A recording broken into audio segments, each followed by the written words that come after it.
Hello' দোস্ত, new tech information YouTube চেনেললৈ আপোনালোকক স্বাগতম জনালোঁ।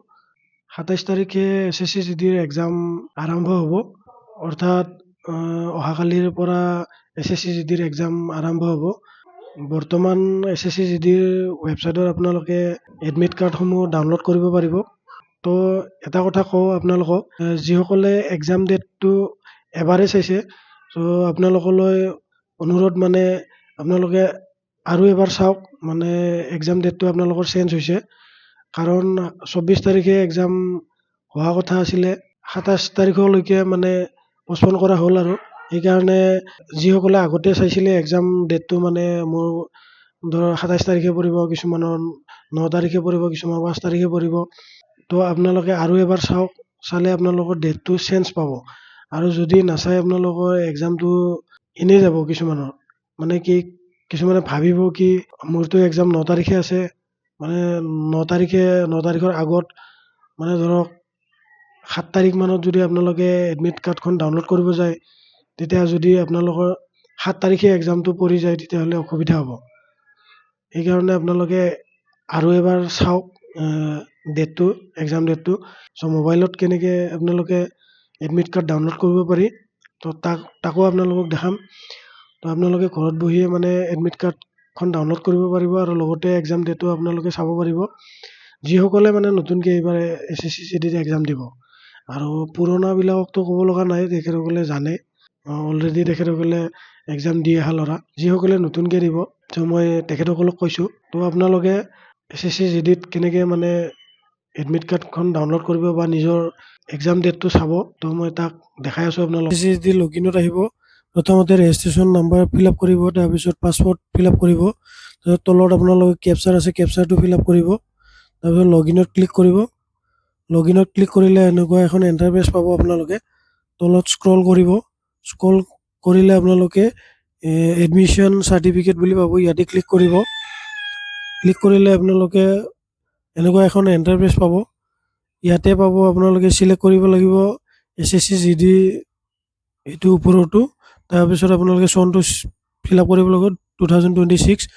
চেকত ক্লিক কৰিলে আপোনালোকে তলত আপোনালোকে দেখা হ'ব নিজৰ এক্সাম ডেটটো, মানে কিমান তাৰিখে আপোনালোকৰ এক্সামটো হ'ব, তো এনেকৈ দেখা হ'ব। আৰু ইয়াতে আপোনালোকে যেতিয়া আপোনালোকৰ এডমিট কাৰ্ড আহিব, তেতিয়া আপোনালোকে ইয়াতে এডমিট কাৰ্ড ডাউনলোড কৰা অপশ্যনটো ইয়াত পাই যাব।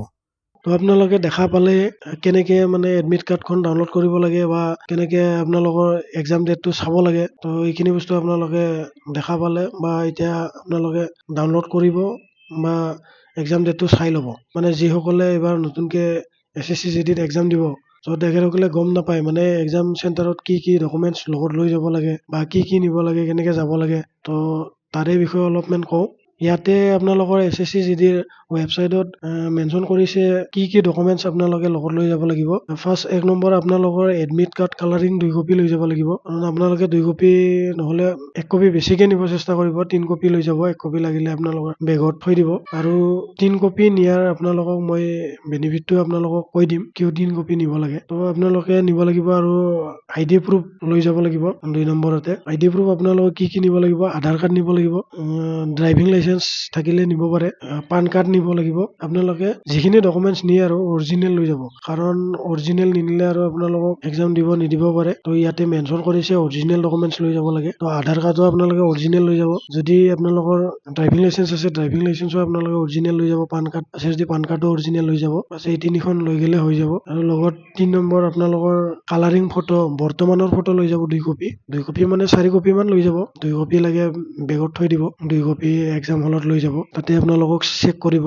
তাৰপিছত 4 নম্বৰত আপোনালোকৰ ডেট অফ বাৰ্থ থকা ডকুমেণ্টছ এখন লৈ যাব লাগিব। মানে আপোনালোকে বাৰ্থ চাৰ্টিফিকেট লৈ যাব পাৰে, ইয়াতে বাৰ্থ চাৰ্টিফিকেটৰো মেনশ্যন কৰিছে, বাৰ্থ চাৰ্টিফিকেটখন লৈ যাব। এইখিনি ডকুমেণ্টছ নিলে আপোনালোকে এক্সামটো ভালকৈ দিব পাৰিব, আৰু কোনো বেমেজালি নহয়। আৰু লগতে মই কৈছিলোঁ নহয়, মানে 3খন এডমিট কাৰ্ড নিলে মানে কি আপোনালোকৰ বেনিফিট হয়। মানে 3খন যেতিয়া মানে এডমিট কাৰ্ড নিব, তেতিয়া মানে এটা সুবিধা হয়, যেতিয়া এক্সাম হলত বহা যায়, তেতিয়া মানে মেথছ কৰাৰ কাৰণে এক কপিয়ে মাত্ৰ দিয়ে বহীৰ পাত। তাতে আপোনালোকে মেথছো কৰিব লাগিব, ৰিজনিঙো কৰিব লাগিব, আৰু মানে পাতটো কম হৈ যায়। সেইকাৰণে আপোনালোকে 3খন যদি এডমিট কাৰ্ড নিয়ে, এডমিট কাৰ্ডৰ পিছ ফালটো মানে ব্লেংক থাকে, তো তাতে আপোনালোকে আপোনালোকে যদি পাঠ কমি যায় তেতিয়াহ'লে সেই এডমিট কাৰ্ডখনত আপোনালোকে মেথছ বা ৰিজনিংটো কৰিব পাৰিব। এইটো এটা বেনিফিট, নহ'লে হাহাকাৰ হয়, অলপ দিগদাৰ হয়। তো এইখিনি নিলে হৈ যাব। যিসকলৰ ২৭ তাৰিখে এক্সাম আছে, চ' তেওঁলোকলৈ মোৰ বহুত বেছি শুভেচ্ছা থাকিল। আপোনালোকে ভালদৰে এক্সাম দিব আৰু